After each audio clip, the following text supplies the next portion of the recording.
Hey guys, watching DshackTech, and today I want to talk about the new OS X Mavericks and how it marks Apple's return to its pro users. So with that, let's get right into the video. So after using Mavericks Beta, the newest version of Apple's OS X, for a couple of weeks now, I see a very firm stance by Apple to return to their power users. As we saw with Line and Mountain Lion, Apple updated a lot of entry-level pedestrian updates designed for the consumers of iOS products. We saw very little iOS-esque implementation into Mavericks, however, pretty much only the Maps application. But other than that, there really was not anything on the scale we saw with Line and Mountain Lion, such as the Launchpad, Notes, Game Center, Reminders, notifications, the new messages. Now don't get me wrong, some of these updates are great and I use them all the time, but the overall shift in focus is quite clear. Instead of adding features to make the Mac OS more iOS friendly, Apple has instead reverted back to their normal emphasis on making the Mac more powerful and efficient.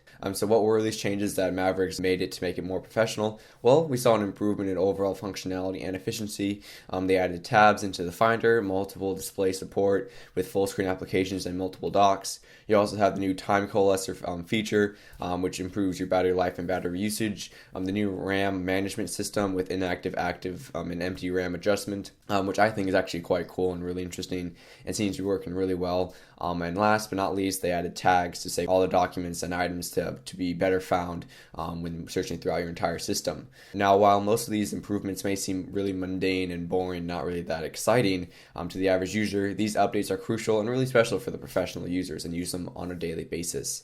Mavericks also does away with that annoying skeuomorphic design of the tiny torn pages on top of the screen, as seen in Notes and Calendar, and it replaces it with that so-called flat design. It is the overall feel of Mavericks that is different from the feel of and tone of Mountain Lion. I've said it before, Mountain Lion and Lion was an attempt not to necessarily dumb down OS X, but to mix iOS and OS X into one system. While that hybridization is extremely difficult and Lion was only a primary step in that direction, I still don't like seeing them combined.